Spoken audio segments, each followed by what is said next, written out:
Hey guys, this is Mauisnake here, and today I'm going to be doing something a little bit different. I'm going to be bringing you guys a meta tier list for competitive play in Valorant, focusing on the characters.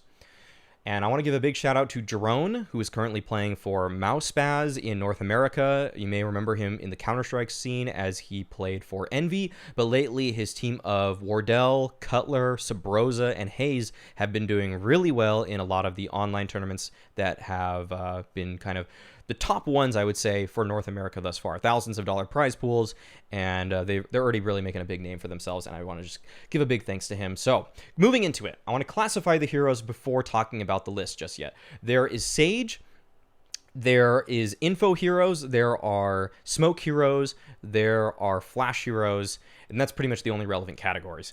So, just remember those names, kind of helps you organize your thoughts and mine when talking about this tier list. So we're going to start things off with Sage in the SS tier. Sage is clearly the best hero in the game, most valuable, maybe not in terms of impact always in around the best, but consistently just does a lot. Her barrier orb is very good at slowing down pushes, and on offense it also slows down retake potential. On pistol round, it's freaking amazing. It can single-handedly stop a whole pistol play if Sage is in the right spot at the right time. And just really every ability has wonderful utility. There are so many heroes in this game that wish they could have just one of Sage's ability in place for one of their own. Pretty much right now, a hero that is just absolutely necessary. SS tier. In the S tier, we have the first info hero of the two. The other being Cypher, we have Sova. And Sova does a great job both on offense and defense, getting a lot of good information for the team, allowing people to make mid-round calls, which is kind of the meta right now. A lot of just defaulting, seeing the map, and making either a contact play or a very light execute onto a bomb site. And that's kind of just how the game is played at the highest level. And Sova does such a good job at that because, one, during an execute, he can use his recon dart to show the opponents. 2, he can just get info during a default with his owl drone. And 3, if someone's in a tricky spot, hard to clear them, he can always use his shock darts to get them out, or shock bolts to get them out of position, or to just kill them behind a wall. I mean, there's so much utility in this hero already. And to even defend the bomb site, it's almost like an orbital strike from Brimstone is actually his ult, the Hunter's Fury ability. So right now, Sova just has a lot of utility in the game, and he is probably the second most important character on a team. Very useful overall. In the A tier, we have Cypher, who is the second info character, and he's generally a part of every good comp right now. There are some teams I'm seeing kind of reach the quarterfinals without always using a Cypher, but these are early tournaments, and I think that there's the flaw in their lineup sometimes may just be the fact that they don't run a Cypher. I think most people are choosing this guy and recognizing that he can just do such a great job on the anchor positions, but some of his traps can be a little bit weak at times. The trap wire, for example, if you're always playing the same spot, can get a little bit weak, so sometimes you have to change your positions up. Sometimes you use your camera in the same spot and get spotted without actually giving you all too much intel. The capabilities of this hero are very much so limited by how the opponents play around it. And on retakes, this guy is not that useful a lot of the time. He can use his cyber cage actually to wall off areas occasionally and can make retakes a little bit better, but they're pretty hard to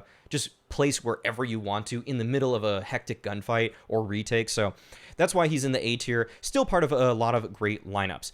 And in the other A tier is the first Flash character. That is Breach, and Breach's utility set is so good for playing offensively, and it has some benefits on defense as well.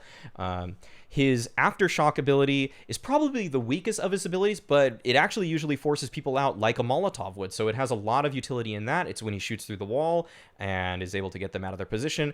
And his Flash is just a better Flash than Phoenix's. Flashpoint, shouts out to Flashpoint also. If you guys didn't see me at Flashpoint, make sure you guys just recognize that I was there.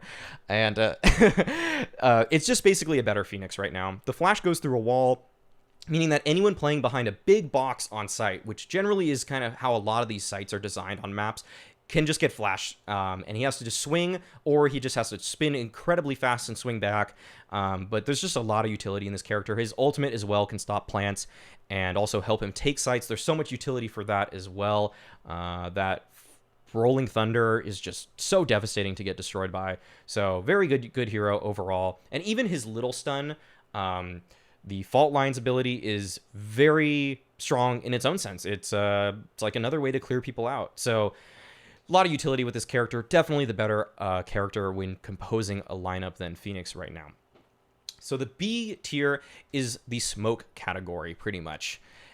We've got Omen, Brimstone, and Viper here. And right now, depending on the map people play, people are liking different smoke characters based off of the map. I've noticed with Haven, a few more people are liking Omen or maybe Brimstone, but then on maps like Split, people are really liking Viper, and on Bind, people are kind of liking Viper, but there's still a little bit of Omen play as well. It seems like these characters are a little bit more interchangeable depending on the maps, and we maybe haven't seen the full potential from these smoke characters as well, because to be honest, not all of the executes onto bomb sites are completely as developed as they could be. So this category has a lot of room to shift, and we'll talk about where the meta may be going in the future after going through this tier list as is.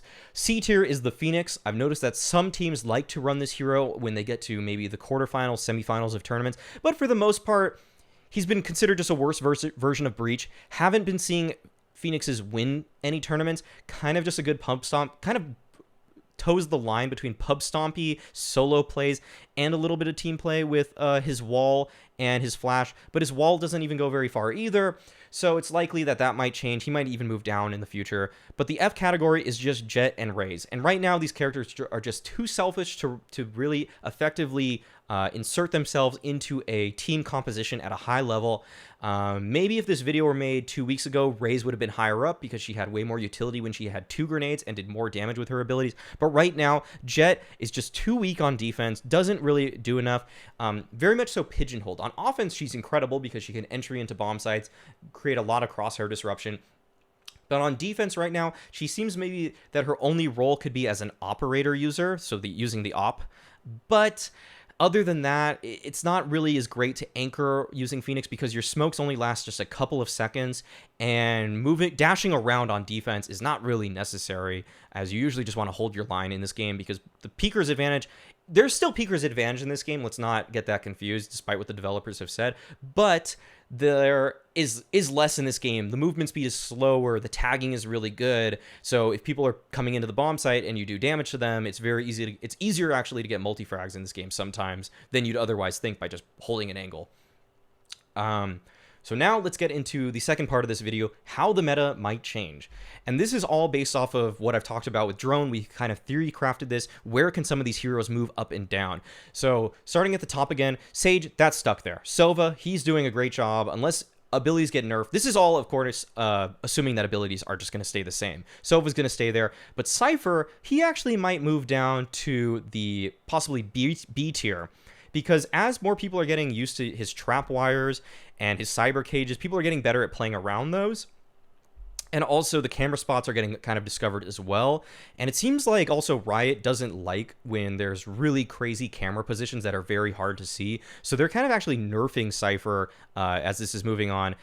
But even regardless of that, people are just kind of figuring this hero out. And Sova, in a sense, can counter Cypher, because if Cypher is playing the same spot all the time, one of the shock bolts from Sova can simply counter all of the traps in a particular area. It does a great job just getting rid of those, and you still have another shock bolt to work with. Omen, though, actually, we'll still hear. Breach, he's still going to be very good. He actually might move up to S tier as people are realizing that Phoenix is getting worse. So we're just going to move Phoenix down preemptively because people are figuring out that this hero is just a worse version of Breach. And if you do need to push onto a bomb site, you will need a flash character. You will need a character like Breach most of the time. So he is going to actually probably move up in the tier list due to Phoenix moving down in the tier list. So now we have all the smoke characters in the B tier list with the exception of Cypher, who was just moved there.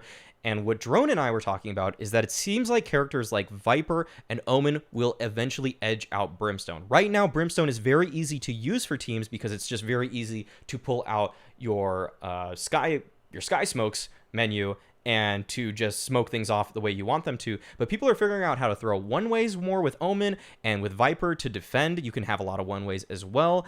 But Omen, on top of that, might move up even further to the S tier. Because what Omen offers is ways to get interesting on both offense or Omen offers just a lot in terms of offense that no other character can offer right now, which is his teleports. And his short range teleport, which is the Shadow Walk ability, has actually been really surprising drone in some of the higher level scrims he's been playing against other pro teams, or kind of pro compositions. And because Omen can use his Shadow Walk to get to a spot that you're not aware of, you kind of might guess where he is, but then he can actually use his Shadow Walk from a position that you now can't see to get to other positions, and it leads to different entry routes onto bomb sites that you may otherwise not think are available to opponents, and may allow for double peaks, just different ways to creep around the map, ways to lurk around the map in ways that just really catches people off guard. And the information game in this game is very important right now. That's why Sova and Cypher are high tier characters, but Omen, he does a great job of denying information with his teleports. And so as people begin to get more creative with Omen's teleports, he can still function as a smoke character for execs and play the standard game, but he can also play as a character that denies a lot of information.